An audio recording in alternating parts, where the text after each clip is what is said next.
Yo, what's up, party people? SmackDown and Rampage are both over. Some really good action going on both shows, both storyline-wise and match-wise, especially on SmackDown, the last one before the Rumble. Guys, don't worry. Just because the shows are over don't mean that the good time has to stop, because the newest episode of The Gift of Gabe on Royal Rumble's Eve is about to start right. You guessed it. Get ready to rumble now.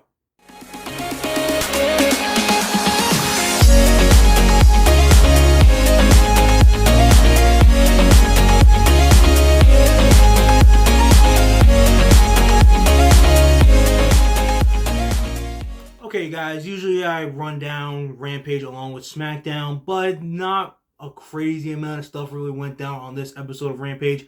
I'll give props to Hangman and Wheeler Yuta for on a super solid opener to kick off the show.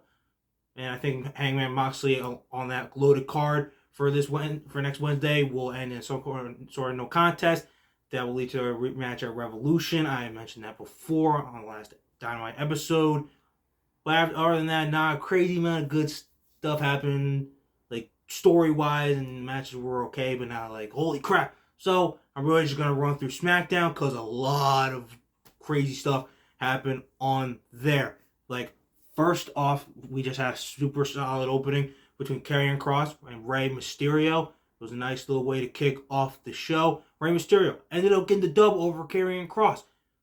At the end, I don't think this feud is really done yet. You know, Rey literally got it with like the backslide, you know, at the end to really get the pin. So this feud probably won't be over for the next couple weeks, because we all know what Rey's big Mania season time frame is going to be. You know that it's just a matter of time before Dom is freed up to feud with his father. Rey, Dominic, father-son freaking storyline for WrestleMania goes Hollywood. So we got a couple weeks more left of this, but then boom, get things ready for that great storyline. I can't wait to see. I know a lot of us are excited for just Rey to beat the crap out of Dominic, but man, I can't wait to see my boy Dominic, Prison Dom, you know, shed that tear and show that he is the Mysterio now when he pins his father at WrestleMania. Get that thing started. No offense to your cross, but we all know we can't wait for that, because that's going to be money in our pockets. Other stuff that went down on SmackDown, you guys, tonight. More stuff with Bray Wyatt, LA Knight. We heard the Eater of Worlds music at first, and I'm like, whoa, wait, is Bray Wyatt actually about to come out to this? But turns out it was just LA Knight mocking Bray Wyatt, and you know how he's just having his seemingly identity crisis over the past 3 months. That's right, 3 months, in case you've missed it. But Bray Wyatt said, while rocking in his rocking chair, he said LA Knight would come face to face with the man that he's been wanting to meet this full time, the true Bray Wyatt. But still gotta wonder. We've been just wondering for all this time since this match was announced. Well, we knew this match was going to have Imperium, but who is going to really show up this Saturday, tomorrow, at the Rumble? Will it be The Fiend, Eater of Worlds, this Bray Wyatt, who's been back for the last 3 months, or is it going to be something completely different? Maybe a side that only Uncle Howdy has ever seen, and that he has finally brought out of Bray Wyatt. Either way, you guys, this pitch black match is going to be historic, because we've never seen anything like it before.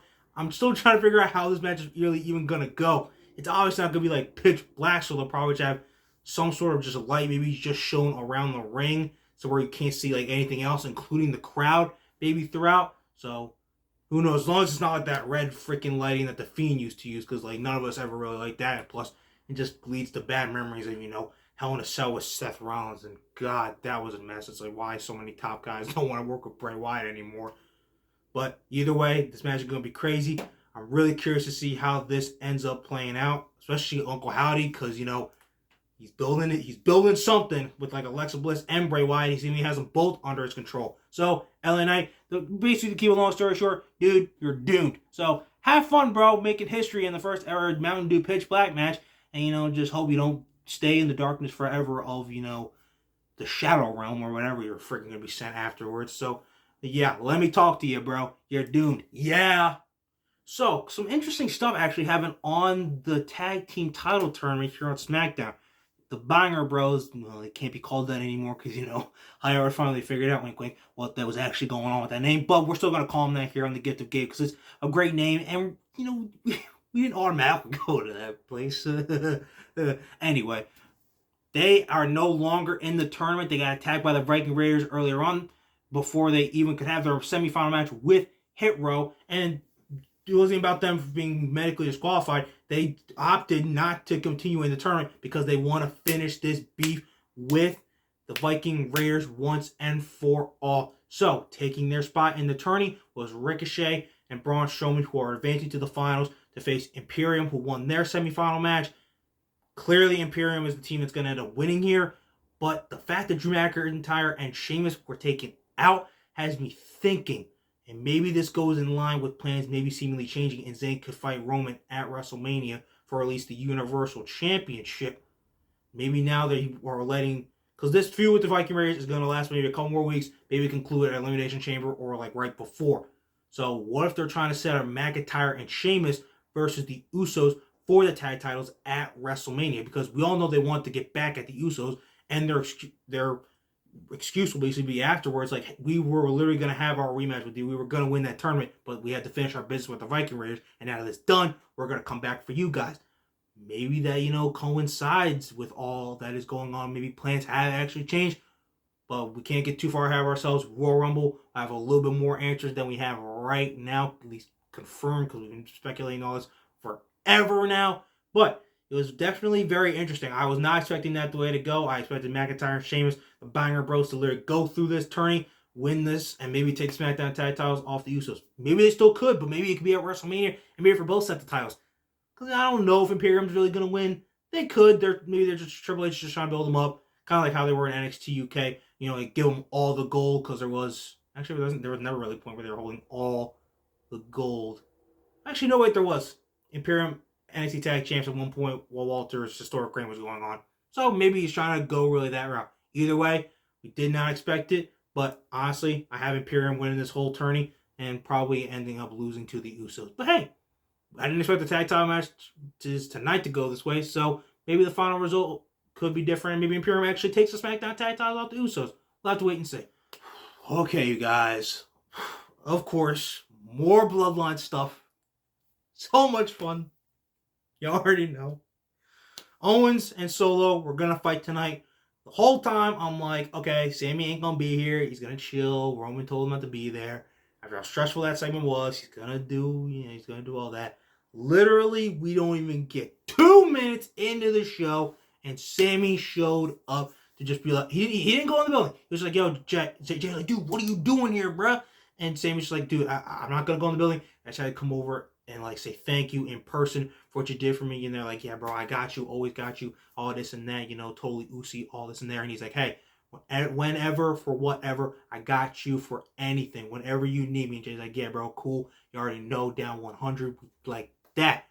And literally, he would cash in on that favor because the Usos, they got kicked out of the building before Solo and Owens could even happen because of the brawl they got with KO in the back. So then Jay pulled out his phone and said, yo, Us, you still here? I need to cash in that favor. And Sami coming in through for his buddy, disobeying orders. But, Jay was the one that did it. So him and Jay are both going to freaking pay for this tomorrow. That's going to be freaking stressful. That's going to be great. Loving it. Showed up, got involved, pulled Solo out the ring, and then had to watch as Solo got powerbombed onto the table and hit with a steel chair, while Owens sending a message to Zayn saying, dude, this is going to be you soon getting hit with this steel chair by the Bloodline. So, yeah. And you could tell Zayn's face right at the end there. He was just like, dude, I'm seriously effed. Because even if he actually passes this final test, Roman's going to be pissed at him, disobeying him. So, even if Jay did give the order, he's going to be like, you want to take orders from Jay now? He ain't the tribal chief. I'm the tribal chief. You listen to me. So, yeah, Sami might be doomed tomorrow. But, like I said before, every single time we think the Bloodline story is going one way and we think Sami's screwed, Trips finds a way to keep it going by making him not screwed. I feel like that might be the end. I feel like Zayn's getting the beating. I feel like by the end of the next week, Zayn's going to catch a huge beating.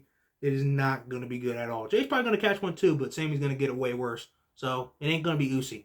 Good luck to you tomorrow, Sami. Seriously. Okay, you guys. That's it for Rumble Eve. We are done. It is officially time. Are you ready to rumble? Because the Royal Rumble is coming at you. Yes, freaking sir. Women's matches, you already know Rhea Ripley going to win that one. She's the best choice for that. Cody, we know he's going to end up getting the dub in that. but I've laid out the plan before. Cody wins this Rumble. Sami wins an Elimination Chamber, and they both go to WrestleMania and fight Roman Reigns and crown new champions. But I think Jay, little side note, I think Jay will actually help Sami win the Universal title from Roman Reigns. Maybe both Usos do it because they're both down with Sami. And that completely causes the bloodline to fully implode. And, we saw the stuff with Ariel Helwani and, the Sami Zayn interview. Sami Zayn, he was 100% humble and honest. He's not the next guy to be like, about 5-10 years to hitch your bag onto for the next couple years as the face of WWE. But he doesn't even have to be that. Look at the Daniel Bryans and the Kofi Kingston who have an amazing Hall of Fame worthy careers in WWE, and you could list others too who didn't have to be faces of WWE but had amazing world championship runs, and that is what Sami literally said that he can do. He can have a nice 6-month run as champion, and he would be absolutely great on it. And maybe when we look back on, be like, damn. That was such a great time, man. And if any time is the time, I think that it is now. And I feel like that might be the direction we're going. I'm not trying to get my hopes up, and I know a lot of you aren't really trying to either, because, God, that would be so great. Zayn holding the Universal title high above his head to end WrestleMania 39. But you don't want to get our hopes too far up. Signs almost look like that might be the direction they're going, especially because now Zayn and the Usos, the relationship's getting even more better. I mean, Jimmy and Sami were already cool, but then the relationship between Jay and Sami is getting better and better each week. So it's going to be hard to just pull that whole 180 and make them hate each other. And even if it does happen, it'd be maybe too quick. And it's wait, what the... I feel like they should just go with Zayn and having the Usos by his side, take down Roman, and Zayn winning the Universal Championship. But we have to get through the Rumble to get to that rank. Sami has to pass the final test, and then, Cody has to actually win the Rumble. We'll have more confirmation afterwards. But man, guys, tomorrow is going to be so great and super stressful thanks to the Zayn and Bloodline business. But guys, you are not going to want to miss the Royal Rumble. It is going down tomorrow. And by the time you're watching this, tonight, I am so freaking ready. The wait is finally over. I hope you guys are ready. Start the countdown. Start the ant noises. Because get ready for the freaking Rumble to start. You already know. You ain't going to want to miss the show, and you're not going to want to miss what your boy, the best gifted gabber in the biz, has to say afterwards. So, I will see you guys after the Rumble tomorrow night. I hope y'all enjoy it. And until then, when it comes to talking wrestling, who better to gab with than your boy, Gabe. I'll see y'all after the Rumble. Let's go!